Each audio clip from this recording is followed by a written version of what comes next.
Hello students, now we are going for the next part of the D and F block elements.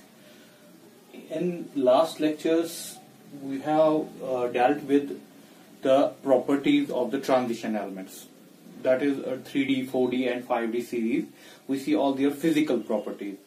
Now in this part we are going to take some important compounds from these transition elements. Mainly in our syllabus we have two types of compounds that we have to discuss in detail, that is potassium dichromate and potassium permanganate. So we are going to start from the one of the important compound of this transition elements, that is potassium permanganate.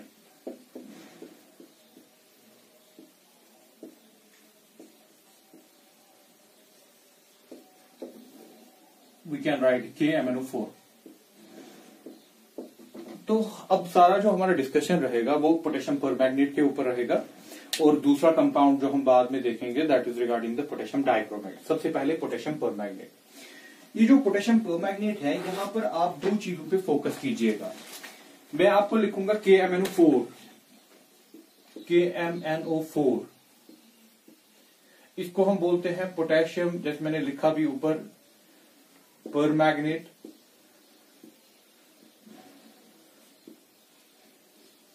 ठीक है. इसको आप दूसरे लफ्जों में लिख सकते हो ऐसे भी, MnO4 आयनिक फॉर्म में आप लिख सकते हो MnO4 O नेगेटिव, अगर आप पोटेशियम के बगैर लिख रहे हो तो यही आपका बन गया मैंगनेट आयन या परमैंगनेट आयन. नाउ इसका दूसरा, जिसके बारे में आपको इसका नाम पता होना चाहिए, हम ऐसे लिखते हैं K2MnO4. This is potassium magnet.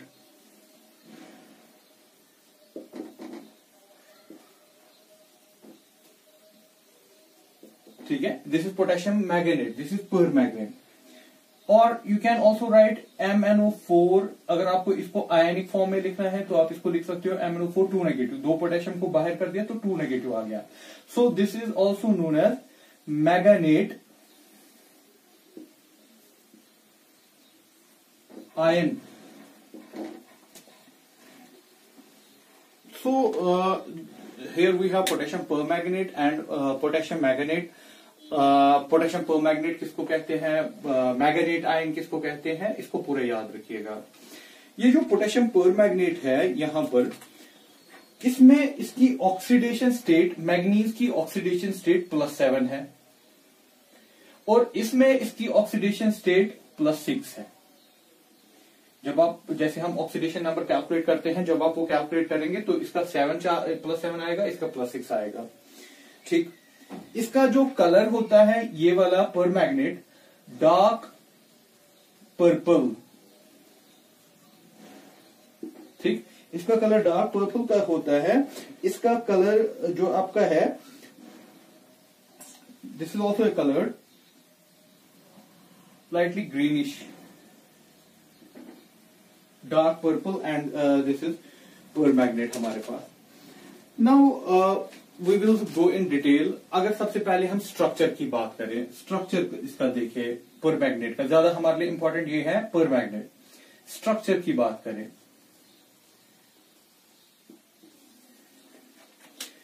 Structure में अगर आप देखोगे, मैग्नीज जो है, मैग्नीज की जो कॉन्फ़िगरेशन है that is argon 3d5 4s2.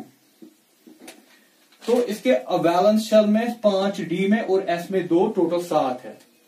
तो इसका जो आपका स्ट्रक्चर होगा वो आप देख लीजिए. मैग्नीज, ठीक, लुईस टाइप में बना रहा हूं इसको. ये बना लिया मैंने 7 इलेक्ट्रॉन इसके अराउंड में, जो इसके वैलेंस इलेक्ट्रॉन कहलाते हैं. ऑक्सीजन, ऑक्सीजन,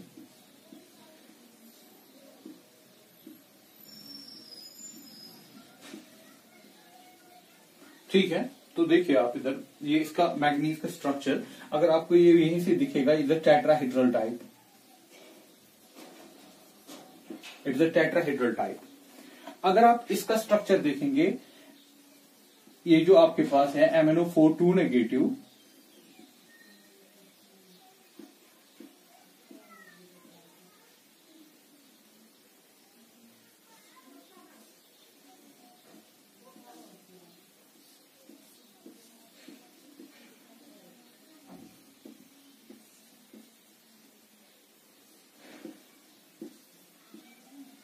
ये है इसका, ठीक है। तो ये भी टेट्राहेड्रल टाइप ही है,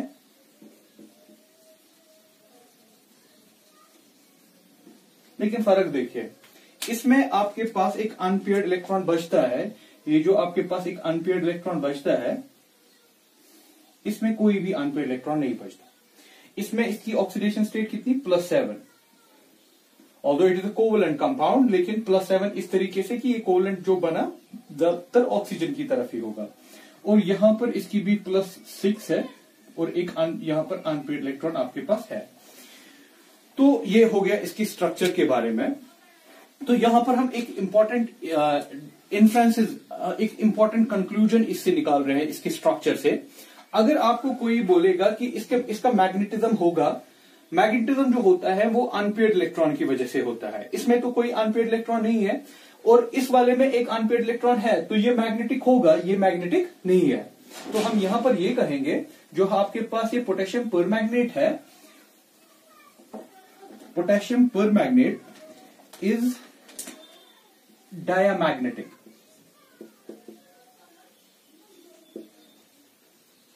नो अनपेयर्ड इलेक्ट्रॉन।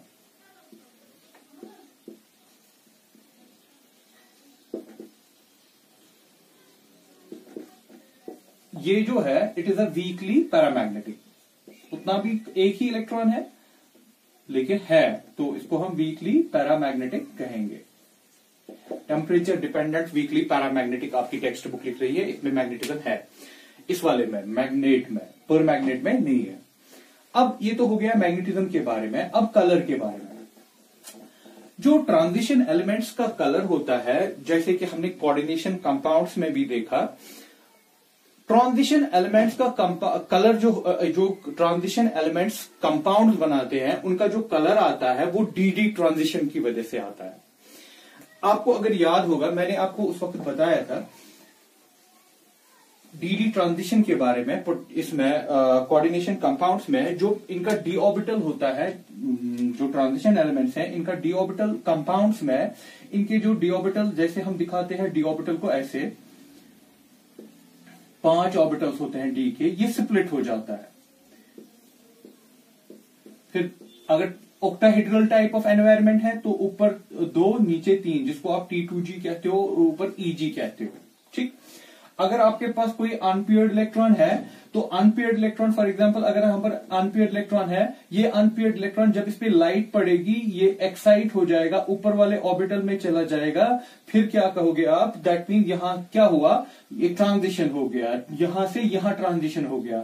फिर जाके ये वापस आएगा, तो आपका ये कंपाउंड जनरली कलर्ड दिखेगा, क्योंकि हम पहले ही पढ़ चुके हैं। जो कोऑर्डिनेशन कॉम्प्लेक्सेस में हमने देखा, most of the coordination complexes is formed by transition elements, और ट्रांजिशन जो कंपाउंड्स हैं, कोऑर्डिनेशन कंपाउंड्स हैं, वो कलर्ड होते हैं। कलर के पीछे हमने क्या रीजन दिया था, कलर के पीछे रीजन होता है कि ट्रांजिशन होना चाहिए। ट्रांजिशन किसका, ट्रांजिशन अनपेयर्ड इलेक्ट्रॉन का होता है, एक डी ऑर्बिटल से दूसरे डी ऑर्बिटल में, तो हम उसको कहते हैं डी ट्रांजिशन कहते हैं, ठीक है। ये कहानी है नॉर्मल में कोऑर्डिनेशन कॉम्प्लेक्सेस या ट्रांजिशन एलिमेंट्स में कलर कैसे होता है। अगर हम उसी कॉन्सेप्ट को यहां पर यूज करेंगे, तो देखिए पहली बात आएगी जो हमारे लिए ज्यादा इंपॉर्टेंट है, that is this potassium permanganate KMnO4। अगर आप इसमें देख रहे हो, मैंने इसका पहले ही कलर लिखवाया आपको, डीप पर्पल कलर का है। इसका जो कलर है वो कैसे है, सबसे पहली बात, इसकी ऑक्सीडेशन स्टेट कितनी है, +7। इसका कॉन्फ़िगरेशन, मैग्नीज का कॉन्फ़िगरेशन कितना था, मैग्नीज का कॉन्फ़िगरेशन था argon 3d5 4s2। 3d5 4s2, that mean इसके आउट बैलेंस शेल जो है उसमें 7 इलेक्ट्रॉन है, लेकिन आप कह रहे हो कि इसकी ऑक्सीडेशन स्टेट +7 है। जब इसकी ऑक्सीडेशन स्टेट +7 हो गई, तो इसमें अनपेयर्ड इलेक्ट्रॉन तो है ही नहीं, तो इसमें डी ट्रांजिशन का तो कॉन्सेप्ट होगा ही नहीं। तो ये तो कलर्ड होना ही नहीं चाहिए था। दैट मीन अगर कॉन्सेप्ट के हिसाब से देखें KMnO4 कलर्ड होना ही नहीं चाहिए था, लेकिन हम इसमें देखते हैं इसमें कलर होता है और वो भी इंटेंस कलर होता है। Purple colour intense purple colour होता है। अगर इसका एक क्रिस्टल एक बकेट ऑफ वाटर में डालोगे ना तो सारा बकेट ऑफ वाटर कलर्ड हो जाएगा, इतनी इसकी कलर की इंटेंसिटी है। लेकिन यहां पर कॉन्सेप्ट अब ये देखना है कि कलर कैसे आ गया फिर, क्योंकि डी ट्रांजिशन यहां पर हो नहीं सकता, क्योंकि डी ट्रांजिशन में क्या बोलते हैं कि आपके डी ऑर्बिटल में पहले इलेक्ट्रॉन तो हो। आप क्या कह रहे हो कि ये कोई अनपेयर्ड इलेक्ट्रॉन तो हो, यहां पर तो कोई अनपेयर्ड इलेक्ट्रॉन आपको दिखता नहीं है, जो भी इलेक्ट्रॉन इसके थे वो बॉन्डिंग में इन्वॉल्व है, तो कलर कैसे आ गया इसमें? इसकी जो कलर की रीजनिंग है दैट इज, इसमें बोला जाता है there is a back bond, back bond. Back bonding कहां से है? बैक बॉन्डिंग है आपकी ऑक्सीजन से लेके कहां, मैग्नीज की तरफ। So you can say there is some different concept. जो आपका नॉर्मल कॉन्सेप्ट होता है ट्रांजिशन एलिमेंट्स में कि ट्रांजिशन एलिमेंट्स का जो कलर होता है that is due to the d transition. यहां पर आप डी ट्रांजिशन नहीं कह सकते हो, यहां पर सम अदर कॉन्सेप्ट। देखिए हम क्या कर रहे हैं यहां पर नोट, यहां पर जो कलर का कॉन्सेप्ट है वो that is something different. In case of, इसको नोट करके रखिएगा, ये पूछते भी है, in case of परमैग्नेट ion, permagnet is this, permagnet ion या आप पोटेशियम परमैग्नेट कह सकते हो, there is pi bonding. Normal bonding तो है ही, there is pi bonding, back bonding कह सकते हो आप इसको, बैक बॉन्डिंग। बैक बॉन्डिंग का कॉन्सेप्ट में कोऑर्डिनेशन कॉम्प्लेक्स में पढ़ा चुका हूं। Back bonding which there in case of परमैग्नेट ion there is pi bonding, back bonding. देखिए उसका मतलब क्या है, that is the electron density, the electron density is transferred from oxygen to manganese। ठीक है, ऑक्सीजन टू मैग्नीज। नॉर्मली जब ये bonding दिखाता है, आप देखिए स्ट्रक्चर पे 7 के 7 इलेक्ट्रॉन इसके इन्वॉल्व हो गए बॉन्डिंग में। अब इसमें कोई ट्रांजिशन के लिए कोई ये है नहीं, ट्रांजिशन की कोई बात नहीं है ना। फिर कलर कैसे है इसका? हम कलर के लिए क्या बोलते हैं, कलर इसका ट्रांजिशन कैसे होता है, एक्साइटेशन कैसे होता है? हम बोलते हैं कि there is some electron density which is transferred from oxygen to manganese. That mean oxygen to manganese कुछ ट्रांजिशन होता है लाइट की वजह से। दैट मीन यहां पर लीगेंड टू वो वाला कॉन्सेप्ट नहीं है जो हम कह रहे थे, लीगेंड टू दिस हम कह रहे थे डी ट्रांजिशन, वो वाला कॉन्सेप्ट हम यूज नहीं कर रहे हैं यहाँ पर, क्योंकि यहाँ पर डी में कोई इलेक्ट्रॉन इसके पास बचता नहीं है। तो हम क्या कह रहे हैं कि कुछ इलेक्ट्रॉन डेंसिटी ट्रांसफर हो रही है, कहां से कहा, ऑक्सीजन से मैग्नीज की तरफ। ठीक है ना, जिसको नॉर्मली बैक बॉन्डिंग कहते हैं, ऑक्सीजन से मैग्नीज की तरफ कहते हैं, या आप कह सकते हो normal pi bonding. In case of परमैग्नेट ion there is a pi bonding, pi bonding रहने दीजिए इसको, बैक बॉन्डिंग को। There is a pi bonding that is the electron density is transferred from oxygen to manganese which leads to colour. इसको हम short में कहते हैं LMCT। L का मतलब हो गया लीगेंड, जैसे कि ऑक्सीजन यहां पर लीगेंड है। M हो गया मेटल, C हो गया चार्ज, T हो गया ट्रांसफर। तो हम इसको ऐसे कंक्लूड करते हैं कि भाई जो पोटेशियम परमैग्नेट होता है वो कलर्ड होता है, और इसका कलर जो होता है वो डीप पर्पल कलर का होता है। इसका कलर कैसे है? इसका कलर डी ट्रांजिशन से नहीं है, क्योंकि डी में कोई अनपेयर्ड इलेक्ट्रॉन इसमें है नहीं। तो हम इसका कलर के पीछे क्या रीजन बताते हैं? इसका जो कलर का रीजन है that is something like that कि इसमें क्या होता है कि कुछ इलेक्ट्रॉन डेंसिटी जो ऑक्सीजन की होती है वो ट्रांसफर होती है मैग्नीज की तरफ पाई बॉन्डिंग से। ठीक है ना, ऑक्सीजन से मैग्नीज की तरफ in addition to the normal bonds, जिसको हम कहते हैं LMCT, लीगेंड। जैसे कि हम ऑक्सीजन को यहां पर क्या कह रहे हैं, लीगेंड, कोऑर्डिनेशन में पढ़ाया था। इसको हम यहां पर मान रहे हैं कि ये लीगेंड है, ये आपका मेटल है। तो कुछ इलेक्ट्रॉन डेंसिटी ट्रांसफर हो रही हैं कहाँ, लिगेंड से मेटल की तरफ, जिसकी वजह से इसमें कलर आता है, अदरवाइज इसके पास कलर के कोई चांसेस होते नहीं। सो हम कहते हैं इसको ligand to metal charge transfer. बाकी रेस्ट ऑफ इसमें फुल डिटेल ये कैसे होता है, for that you need to go in molecular orbital theory, तब जाके आपको ये पूरा समझ आ जाएगा कि ये कैसे इसमें ट्रांसफर हो जाता है, क्योंकि नए ऑर्बिटल बनते हैं, bonding, anti bonding, but that is beyond the scope of this class, that part will leave. लेकिन इतना याद रखेंगे कि KMnO4 का कलर किसकी वजह से है, LMCT। LMCT का मतलब क्या होता है, लीगेंड कौन, यहाँ पर ऑक्सीजन, मेटल हो गया मैग्नीज, लीगेंड से मेटल की तरफ इलेक्ट्रॉन डेंसिटी जाती है, जिसकी वजह से मैग्नीज का कलर आता है। अदरवाइज अगर ये नहीं होता तो मैग्नीज का यहाँ पर कलर नहीं होता। तो ये हो गया इसके स्ट्रक्चर के बारे में कि स्ट्रक्चर में क्या क्या पूछा जा सकता है। मैग्नेटिज्म के बारे में पूछा जा सकता है, तो मैग्नेटिज्म मैंने आपको बता दिया। कलर के बारे में पूछा जा सकता है, इसका कलर इतना डीप इंटेंस कलर है, so that thing attracts towards the questions कि इसका बन जाता है क्वेश्चन, कलर के बारे में पूछ सकते हैं। चलिए अब we will go the main chemistry part. सबसे पहले सिंथेसिस, बनाते कैसे हैं पोटेशियम इसको, परमैग्नेट को। Synthesis, first one, we take MnO2, magnesium dioxide, in presence of base KOH, in presence of oxygen O2, it gives, यह हमें देता है K2MnO2 या K2MnO4, sorry K2MnO4 plus H2। जब बैलेंसिंग आप देखेंगे तो आपको ये ऐसे मिल जाएगा। ये यहां पर इसका काम क्या है, बेस, यहां पर इसका काम क्या है, ऑक्सीजन का ऑक्सीडेशन करना। ठीक, कुछ बुक्स कह रही हैं कि आप इसको KNO3 से भी ऑक्सीडेशन कर सकते हो, या तो आप ऑक्सीजन ले लो या तो आप KNO3 ले लो, ऑक्सीडेशन काम है इसका, या तो आप ऑक्सीजन से भी सीधे करवा सकते हो ऑक्सीडेशन। ये कौन सा बना, मैग्नेट, ठीक है ना, मैग्नेट आयन। दिस इज, ये था मैग्नीज डाइऑक्साइड, पूरा देखिएगा नाम, मैग्नीज डाइऑक्साइड। ये क्या बना, मैग्नेट आयन। ठीक, अब नेक्स्ट स्टेप, यहां पर आपके दो तरीके हैं। ये लीजिए आप MnO4 2 नेगेटिव, ये MnO4 2 नेगेटिव यही है मैग्नेट, इसको पोटेशियम के बगैर लिखती है यहां पर। इन टर्म्स ऑफ, अगर हम इसको एसिडिक कंडीशन में रखेंगे, H पॉजिटिव एसिड डालेंगे, तो ये बन जाता है हमारे पास MnO4 negative plus MnO2 plus water. ठीक है, फिर जाकर आप बैलेंस कर सकते हो इसको, 3-4 टाइम्स, इट इज 2। देखिए ये बन गया हमारे पास पर मैग्नेट आयन।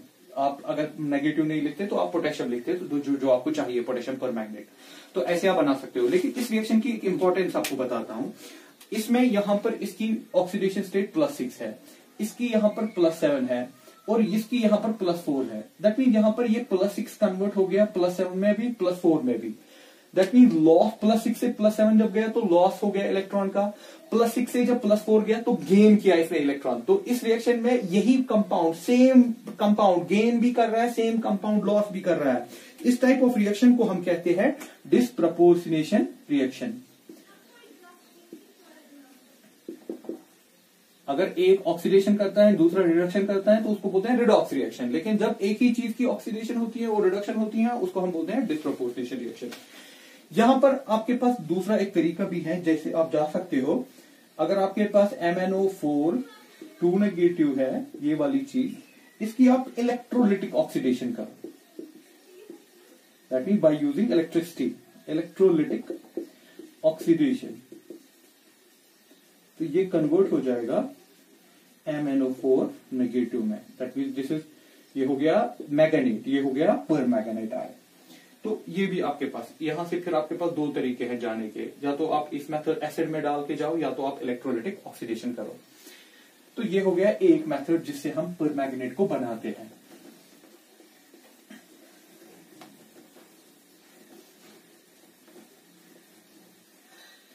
दूसरा आप ये भी कर सकते हो, आप मैग्नीज +2, साल्ट ले लो जिसमें मैग्नीज +2 में होगा, इसको डालो S2O8 2 नेगेटिव, ठीक है, प्लस और वाटर,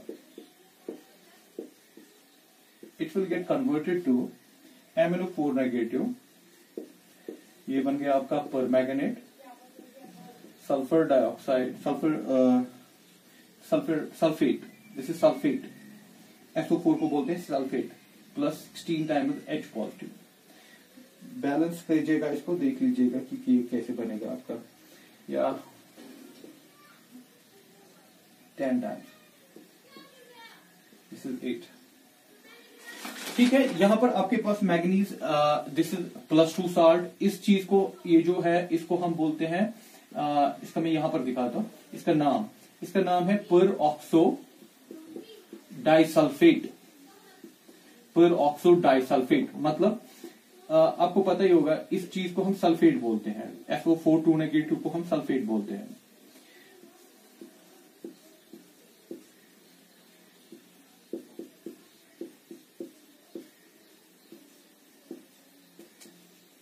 ये है इसका स्ट्रक्चर, यहां तक तो होता है ना, SO4 जो होता है that is known as sulphate, ये 2 सल्फेट है, डाइसल्फेट 2 बार सल्फेट है, लेकिन बीच में OO लिंक है, that is known as peroxo link, तो इसका नाम पड़ता है पेरोक्सो डाइसल्फेट।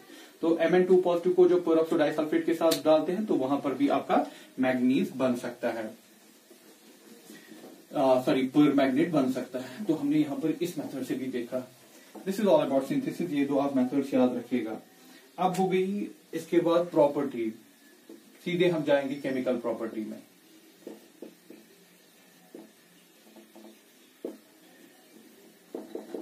एक ही फिजिकल प्रॉपर्टी आप याद रखिएगा फिजिकल में, solubility, although just for reference point solubility आप याद रखिएगा, इसकी सॉलिबिलिटी होती है 6.4 grams in 100 gram of water, ये इसकी सॉलिबिलिटी है। इस चीज को आप फिजिकल प्रॉपर्टी में देख सकते हो, जरूरी नहीं है, बस reference for the reference point. Chemical property में सबसे पहले अगर आपके पास पोटेशियम परमैंगनेट है, KMnO4 है, अगर आप इसको हीट करोगे, हीट पे ये कन्वर्ट हो जाएगा मैंगनेट में, K2MnO4, जिसको आप बोलते हो potassium manganate ion, plus manganese dioxide MnO2 plus O2, ठीक है। लेकिन ये डिस्प्रपोर्शनेशन रिएक्शन नहीं है, इसमें ये +7 था, ये +6 है, ये +4 है, ठीक है। तो ये गेन कर रहा है मैग्नीज, यहां पर दोनों कंपाउंड में यहां पर गेन कर रहा है, तो इसको आप डिस्प्रपोर्शन नहीं कह सकते। दिस इज जस्ट अगर आप डिकम्पोजिशन, दैट मीन आप ऐसे कह सकते हो जब हम हीट देते हैं इसको, ये डिकम्पोज होता है, डिकम्पोजिशन पे आपका मैंगनेट आयन बनता है और मैग्नीज डाइऑक्साइड बनता है। सबसे इंपॉर्टेंट प्रॉपर्टी जो आपको नोट करके रखनी है, जो आपके एंट्रेंस एग्जाम्स में पूछ सकते हैं, that is second, strong oxidising agent. Chemistry में माना जाता है, ऑर्गेनिक केमिस्ट्री लीजिए, इनऑर्गेनिक केमिस्ट्री लीजिए, इसकी ऑक्सीडाइजिंग एजेंट बहुत ही मशहूर है। आपने ऑर्गेनिक केमिस्ट्री में अल्केन, अल्काइंस में देखा होगा, अल्कीन्स में देखा होगा। अगर आपको ऑक्सीडेशन करनी होती है तो आप KMnO4 को डाल सकते हो, ये एक अच्छा स्ट्रॉन्ग ऑक्सीडाइजर, बियर्स रिएक्शन जो केमिस्ट्री में है ऑर्गेनिक में, वहां पर आप देख सकते हो। और एल्डिहाइड्स, अल्कोहल्स में आप देख सकते हो। KMnO4 आप बहुत जगह पे देखोगे कि इसका काम क्या होता है, acts as an oxidising agent, और होगा भी ये ऑक्सीडाइजिंग एजेंट। ऑक्सीडाइजिंग एजेंट का मतलब क्या होता है, जो इलेक्ट्रॉन गेन करता है। इसके ऑक्सीडाइजिंग एजेंट के 1-2 डेफिनेशंस हैं। एक मतलब ये है कि it is a supplier of oxygen, जो ऑक्सीजन को सप्लाई करेगा। आप ऐसा भी कह सकते हो कि it supplier of, that mean it takes electron, ये इलेक्ट्रॉन को लेता है, इसकी मॉडर्न डेफिनेशन, एक्सेप्ट्स इलेक्ट्रॉन, ठीक है ना। आप कह सकते हो supplier of oxygen accepts electron. It is a supplier of oxygen and it can accept electron, that justifies that it's the oxidizing agent. होना भी चाहिए, क्योंकि आपको मैंने पहले ही कहा कि KMnO4 जो है it is in +7 oxidation state. इसके बैलेंस में 7 थे, 7 के साथ में ये +7 दिखा रहा है, दैट मीन इसके पास कुछ नहीं बचा। तो अब इसके पास एक ही चांस है कि ये ऑक्सीजन किसी तरीके से ले ले। तो ये बहुत ही एक इंपॉर्टेंट प्रॉपर्टी इसकी मानी जाती है कि KMnO4 स्ट्रॉन्ग ऑक्सीडाइजिंग एजेंट, याद रखिएगा पूरा। लेकिन इसका ऑक्सीडाइजिंग एजेंट दिखाने का तरीका अलग अलग है। इन एसिडिक मीडियम, पूरा नोट करके रखिएगा इस चीज को, इन एसिडिक मीडियम, जब हम एसिडिक मीडियम में इसको डालते हैं तो हम इसकी रिएक्शन ऐसे देखते हैं, MnO4 नेगेटिव, मैं कह रहा हूं कि एसिडिक मीडियम है, ये 5 इलेक्ट्रॉन लेता है and gets converted to Mn2 positive plus water. ठीक है बेटा, तो एसिडिक मीडियम में कितने इलेक्ट्रॉन लेता है, क्योंकि यहां पर इसका +7 था, +7 से +2 में अगर देना है तो इसको 5 इलेक्ट्रॉन चाहिए, तो एसिडिक मीडियम में ये 5 इलेक्ट्रॉन गेन करता है, नोट करके रखिएगा। अगर हम स्ट्रॉन्ग अल्कलाइन मीडियम देखें, बेसिक मीडियम, लेकिन कौन सा वाला, strong alkaline, strong alkaline medium, कहानी डिफरेंट है, वहां पर 5 इलेक्ट्रॉन नहीं लेता है। स्ट्रॉन्ग अल्कलाइन मीडियम में देखिए क्या करेगा, यही KMnO4 plus KOH, strong KOH, concentrated आप कह सकते हो, इसलिए मैं लिखता हूं कंसंट्रेटेड, मतलब ये हो गया स्ट्रॉन्ग, ये कन्वर्ट हो जाएगा K2MnO4 plus water plus nascent oxygen. यहां पर क्या हुआ, यहां पर ये +7 है, यहां पर ये +6 है, दैट मीन इसने कितना ट्रांसफर किया है, 1 इलेक्ट्रॉन का ट्रांसफर हुआ है। यहां पर मैग्नीज +7 में है, यहां पर मैग्नीज +6 में है, तो नटशेल में कितना अगर मैं इसको ऐसे लिखूं, और आप इस रिएक्शन को ऐसे भी देख सकते हो, इसी वाली रिएक्शन को इसकी आयनिक फॉर्म में, नटशेल ना जो हमें चाहिए याद रखने के लिए, MnO4 negative gets converted to plus electron gets converted to MnO4 2 negative, nutshell में 1 इलेक्ट्रॉन। तो स्ट्रॉन्ग अल्कलाइन मीडियम में कितने इलेक्ट्रॉन लेता है, 1 इलेक्ट्रॉन लेता है। एसिडिक मीडियम में कितना लेता है, 5 इलेक्ट्रॉन लेता है। लेकिन साथ ही में अगर आपने इस सॉल्यूशन को, इस वाले को ही, इफ सॉल्यूशन इज डाइल्यूटेड, आपने कॉन्सेंट्रेट नहीं लिया, क्या लिया, डाइल्यूट कर दिया, डाइल्यूट मतलब पानी ले लिया, अब ये स्ट्रॉन्ग बेसिक नहीं है, डाइल्यूट कर दिया, तो कहानी थोड़ी सी चेंज होगी। ये जो आपका K2MnO4 रहता है, K2MnO4 ये खुद से कन्वर्ट हो जाता है, जब आप इसमें पानी डालते हो ये खुद से कन्वर्ट हो जाएगा MnO2 plus 4 times KOH plus nascent oxygen 2 times, ठीक है, ये खुद से इसमें कन्वर्ट हो गया। तो अब देखिए अब क्या हुआ, यहां पर ये जो रिएक्शन अगर आप नटशेल में देखेंगे, यहां पर कहानी क्या हुई चेंज, ये जो आपके पास MnO4 था 2 नेगेटिव, इसने पानी में 2 इलेक्ट्रॉन लेके कन्वर्ट हो गया MnO2 में, ठीक है बेटा, प्लस 4OH नेगेटिव। ठीक, तो अब कितने लिए इसने, 2।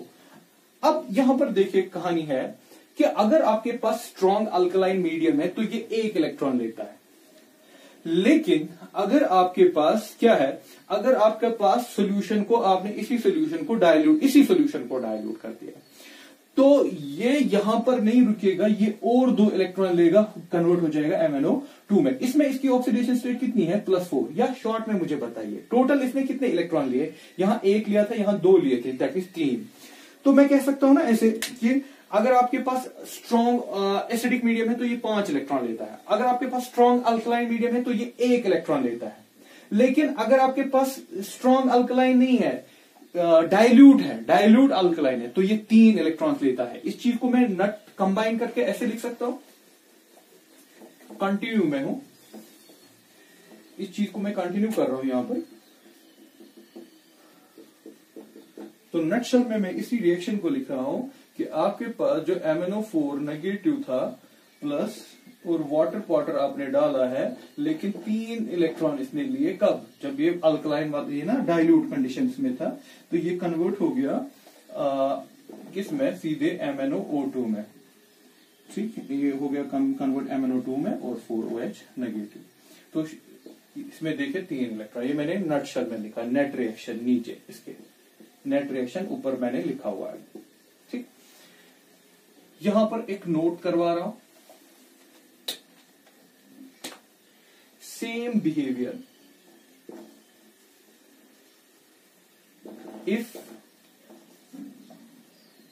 if KMnO4 is taken in neutral medium,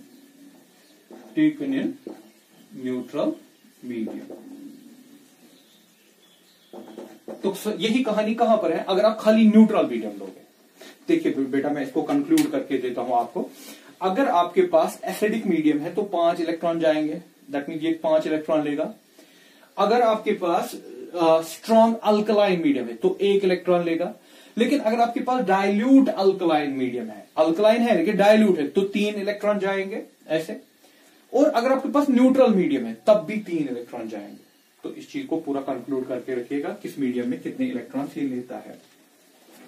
now इसकी रिएक्शंस देखते हैं, यही ऑक्सीडाइजिंग एजेंट वाली रिएक्शंस।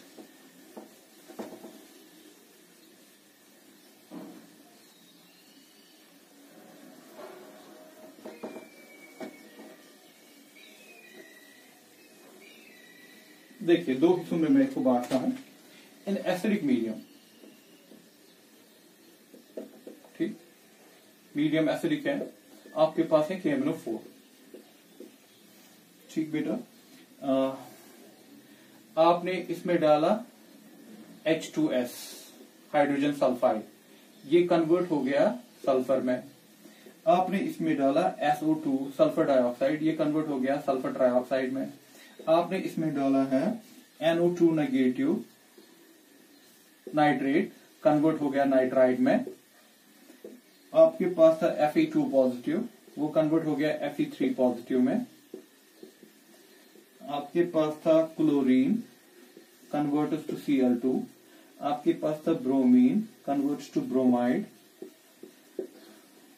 आपके पास था आयोडाइड, कन्वर्ट्स टू आयोडीन। आपके पास था oxalic acid COOH, it converts to carbon dioxide plus water. ये KMnO4 खुद कन्वर्ट हो गया किस में, ये हो गया Mn+2। यहां था ना +7 में, ये कन्वर्ट हो जाएगा +2 में। अब देखिए इसमें अगर सल्फर की ऑक्सीडेशन स्टेट देखे -2, इसमें 0, तो इसने इलेक्ट्रॉन लॉस किया, किसको दिया, मैग्नीज को दिया। हाँ, ये नहीं आप यहां से यहां कितने लिए, इसने 2 लिए, तो आप अगर इसको फिर बैलेंस करोगे, क्योंकि ये 5 लेता है ना, ये यहां से लेके 5 लेता है। KMnO4 कहां कन्वर्ट होता है, +2 में, लेकिन इसने यहां 2 दिए। फिर जब इनका नंबर बढ़ाएंगे तो ये आपस में बैलेंस करेंगे, एडजस्ट करेंगे। एक मैग्नीज 5 लेता है और एक सल्फर यहां 2 देता है। ठीक, फिर हम इनको बैलेंस करके एडजस्ट करेंगे। टेक्स्ट बुक पे इनकी प्रॉपर रिएक्शंस हैं, लेकिन याद रखने का तरीका इनका यही है। आप इसे पूरा याद रखिए कौन किस में कन्वर्ट होता है। सल्फर डाइऑक्साइड में सल्फर की ऑक्सीडेशन स्टेट +4, इसमें +6। नाइट्रेट की +3 है यहाँ, ये इसमें +5 में हो गया। आयरन दिख ही रहा है +2 और ये +3 में। क्लोरीन -1 में है और यहाँ पर 0 में। ब्रोमीन -1, ब्रोमाइड 0 में। आयोडीन -1, आयोडीन 0 में। कार्बन COOH में +3 में और यहाँ पर कार्बन +4 में। हर जगह पे आप देखिए कि लूज हो रहे हैं, ये सारे इलेक्ट्रॉन लूज कर रहे हैं। अब इनकी प्रॉपर रिएक्शंस आपकी टेक्स्ट बुक में लिखी है, आप वहां पर इनको बैलेंस करके ये आपस में एडजस्ट कर दीजिएगा। याद लेकिन ऐसे रखिएगा कि कौन किसमें कन्वर्ट हो जाता है। हाँ, अगर आपके पास कौन सा मीडियम है, हम कहेंगे ऐसे बेस या न्यूट्रल या वीकली अल्कलाइन, जिसमें ना 3 इलेक्ट्रॉन ट्रांसफर होता है, मीडियम, उसमें अगर आप KMnO4 लोगे और यहां से लिया आपने आयोडीन, ये कन्वर्ट होता है IO3 में। आपने लिया S2O3 2 नेगेटिव, वो कन्वर्ट हो गया SO4 2 नेगेटिव में। आपके पास मैग्नीजी +2 में था, वो कन्वर्ट हो गया +4 में, प्लस ऐसे +4 में। ठीक, ये खुद कन्वर्ट हो जाएगा MnO2 में। हो गया ना, इसमें +5 था, इसमें ये सॉरी इसमें +7 थी इसकी ऑक्सीडेशन स्टेट, इसमें +4, दैट मीन 3 इलेक्ट्रॉन गेन कर रहा है। दे कौन रहे हैं यहाँ पर, आयोडीन कन्वर्ट हो रहा है IO3 में, H2O3 कन्वर्ट हो रहा है SO4, ये दे रहे हैं और ये इसमें कन्वर्ट हो रहा है यहाँ पर 3 इलेक्ट्रॉन्स का। ये आपकी सारी रिएक्शंस टेक्स्ट बुक में दी हुई है, तो आप वहां पर इनको प्रॉपर्ली लिख लीजिएगा, लेकिन याद ऐसे ही रखिएगा कि हमें करना क्या है इसको। तो इसकी बहुत ही एक इंपॉर्टेंट प्रॉपर्टी आपने पढ़ी कि it is an strong oxidising agent. And from exam point of from board point of view ये भी इंपॉर्टेंट है, KMnO4 की केमिकल प्रॉपर्टीज भी और इसका सिंथेसिस भी और इसका स्ट्रक्चर भी। देखिए इसी पैटर्न पे मैं आपको दूसरा कंपाउंड, इंपॉर्टेंट कंपाउंड दिखाता हूं इसमें, दैट इज पोटेशियम डाइक्रोमेट।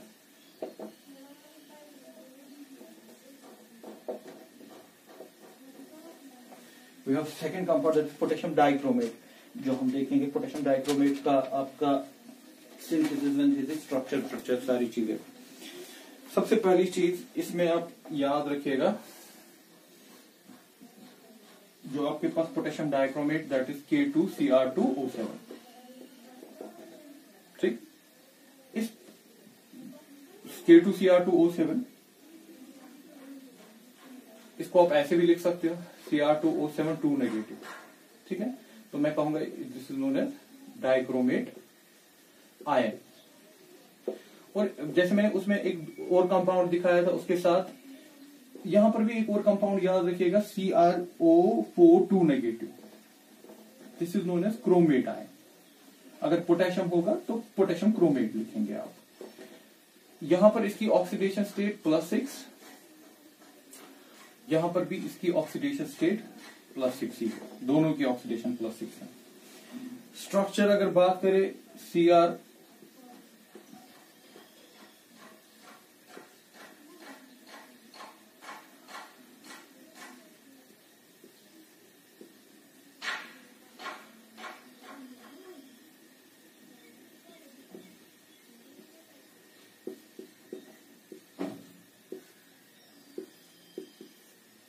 ये हो गया +6, ये इसका डाइक्रोमेट का स्ट्रक्चर है। एक टेट्राहेड्रल यूनिट और दूसरा टेट्राहेड्रल यूनिट, इसमें CrO4 में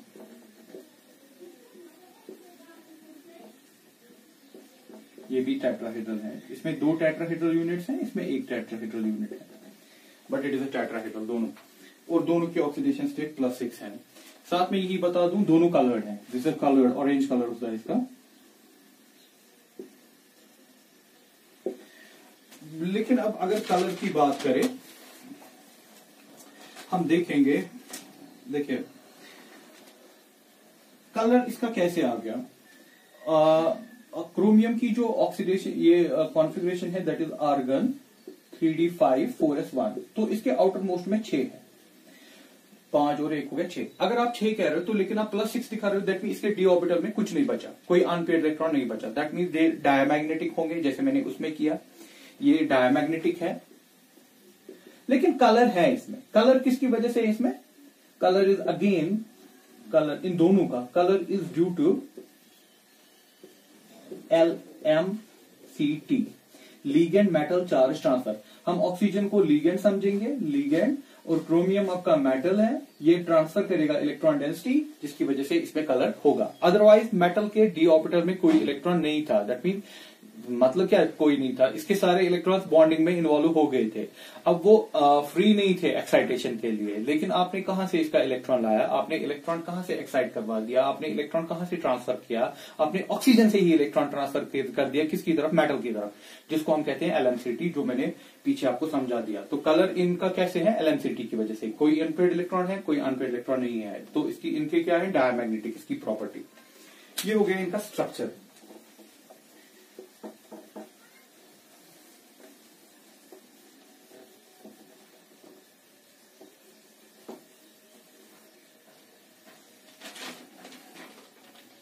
चलिए अब देखिए इनका सिंथेसिस, वो सिंथेसिस पार्ट, सिंथेसिस है हमारे पास।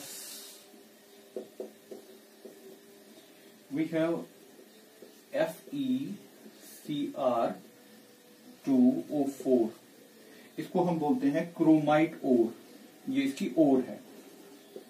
क्रोमाइट ओर। इसको हम ट्रीट कर रहे हैं क्रोमाइट ओर को सोडियम कार्बोनेट के साथ plus oxygen. It gets converted to Na2CrO4, ठीक है, plus Fe2O3 plus carbon dioxide. ठीक, एक मेटलर्जी में जहां पर एक्सट्रैक्शन होता है और से मेटल्स का, वहां पर ये प्रोसेस आप कर सकते हो।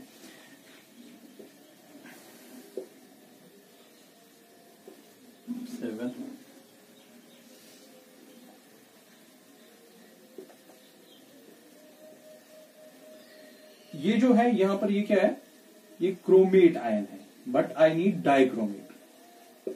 फिर आप इस क्रोमेट आयन को लीजिए,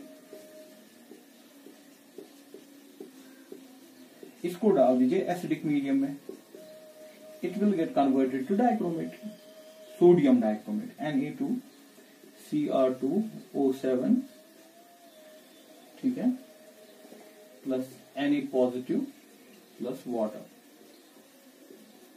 आपने इस को क्रोमेट आयन को डाइक्रोमेट में डाल दिया, लेकिन अभी सोडियम है, पोटेशियम नहीं है।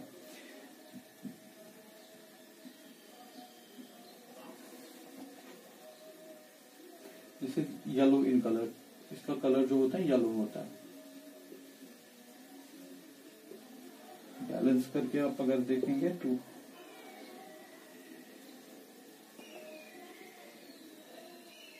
आपका वाटर। नाउ इसकी ये मुझे नहीं चाहिए सोडियम, मुझे पोटेशियम वाला चाहिए। So then what we do, Na2Cr2O7, इसको डालेंगे पोटेशियम से, पोटेशियम क्लोराइड के साथ, तो यहां पर ये रिप्लेस हो जाएगा, आएगा K2Cr2O7 प्लस NaCl। ठीक, ये बन गया आपका पोटेशियम डाइक्रोमेट। तो ये आ गया जो आपको चाहिए था, ये हो गया सिंथेसिस हमारा पोटेशियम डाइक्रोमेट। इसका कलर ऑरेंज कलर का होता है। क्रोमेट जो होता है, डाइक्रोमेट जो होता है, ये जो क्रोमेट होता है, क्रोमेट होता है येलो कलर का, ये होता है येलो कलर, ये वाला होता है ऑरेंज कलर। कलर है दोनों का, कलर किसकी वजह से है, LMCT।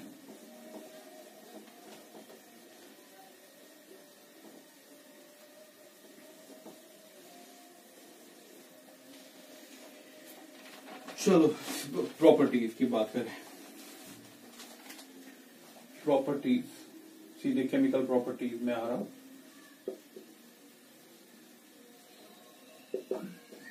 सबसे पहली बात, स्ट्रॉन्ग ऑक्सीडाइजिंग एजेंट। ये भी स्ट्रॉन्ग ऑक्सीडाइजिंग एजेंट है,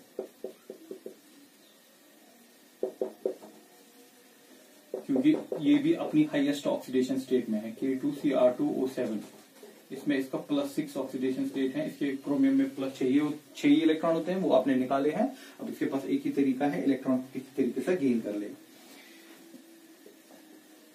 ज्यादातर इसकी रिएक्शंस यही एक है जिसमें ये दिखाता है अपना ऑक्सीडाइजिंग बिहेवियर एसिडिक मीडियम में 6 इलेक्ट्रॉन्स। एक्चुअली ये मैं 6 इलेक्ट्रॉन इसलिए लिख रहा हूं क्योंकि ये 2 क्रोमियम है, 2Cr3 positive plus 7 times water. ये है इसकी मेन ऑक्सीडाइजिंग रिएक्शन। इसमें एक क्रोमियम का ऑक्सीडेशन स्टेट एक का, फिर से कह रहा हूं, +6 है, तो +6 से कन्वर्ट हो गया +3 में। ताकि इसने एक क्रोमियम ने कितने इलेक्ट्रॉन के, 3 गेन किए हैं। 2 क्रोमियम ने कितने किए हैं, 6 किए हैं, इसलिए मैंने 6 दिखाया। 1 क्रोमियम गेन्स +6 गेन्स 3 इलेक्ट्रॉन्स, तो कन्वर्ट किस में हो गया, कन्वर्ट हो गया +3 में। यहां पर 2 है इसलिए मैं 6 दिखा रहा हूं, अदरवाइज कितना गेन होता है, 3 इलेक्ट्रॉन। इसकी एक ही रिएक्शन, ये आपको याद रखनी है कि इसमें एक क्रोमियम 3 इलेक्ट्रॉन गेन करता है। अब इसमें 2 होते हैं तो इसलिए 6 दिखाना पड़ता है। फिर हाँ देखिए, अगर आपके पास I नेगेटिव है, ठीक, वो कन्वर्ट हो जाएगा I2 में। अगर आपके पास 3 है, SN2 पॉजिटिव है, वो कन्वर्ट हो जाएगा SN4 पॉजिटिव के साथ। आपके पास H2S है, वो कन्वर्ट हो जाएगा सल्फर में। अगर आपके पास Fe3 जैसे ना वो दिखाता था बराबर वैसे Fe3 पॉजिटिव है, वो कन्वर्ट हो जाएगा Fe2 पॉजिटिव में। तो ये सारी रिएक्शंस आप इनकी प्रॉपर रिएक्शन अपनी टेक्स्ट बुक पे देख सकते हो। बस ये इन चीजों को जल्दी फटाफट से इनमें कन्वर्ट कर देता है। ठीक, फिर बैलेंसिंग होती है। इसके कितने इलेक्ट्रॉन चाहिए, इनको 6 इलेक्ट्रॉन चाहिए। फॉर एग्जांपल अगर यहाँ पर आयोडीन है, आई नेगेटिव कन्वर्ट हो गया I2 में, लेकिन आपको 6 इलेक्ट्रॉन चाहिए ना, तो हम क्या करेंगे 6 लेंगे, यहाँ पर 6 लेंगे, 6 I नेगेटिव 3 I2, तो 6 I नेगेटिव कन्वर्ट हो गए 3 I2 में, लेकिन 6 इलेक्ट्रॉन दे दिए, वो हम यहाँ पर यूज कर देंगे। फिर दोनों को बैलेंस, दैट मीन फिर आपको इनको बैलेंस करना है और कुछ नहीं करना। तो ये प्रूव करता है कि it is an oxidising agent. लेकिन यहाँ पर वो परेशानी नहीं है कि एसिडिक में अलग बेसिक में अलग, इसमें सिर्फ एक ही यही है कि क्रोमियम 3 इलेक्ट्रॉन लेता है, +6 से कन्वर्ट हो जाता है +3 में। और दूसरी बात आप याद रखिएगा, CrO4 2 नेगेटिव, दिस इज क्रोमेट, डाइक्रोमेट नहीं, क्रोमेट। क्रोमेट को अगर हम एसिडिक मीडियम में डालते हैं, या ऐसे कहूं एसिडिक मीडियम में डालेंगे, तो ये कन्वर्ट हो जाएगा डाइक्रोमेट में। लेकिन अगर इसको बेसिक मीडियम में डालेंगे तो ये कन्वर्ट हो जाएगा क्रोमेट में। तो इस चीज को याद रखिएगा, एसिडिक में उधर जाता है, बेसिक में वापस आ जाएगा इसमें। So this is all about the dichromates, potassium dichromate और potassium permanganate. These are the two important compounds. यहाँ पर हमारा ट्रांजिशन एलिमेंट्स पूरा खत्म हो गया। अब हमारे पास सिर्फ बचा है F ब्लॉक एलिमेंट्स, जो हम नेक्स्ट लेक्चर में देखेंगे।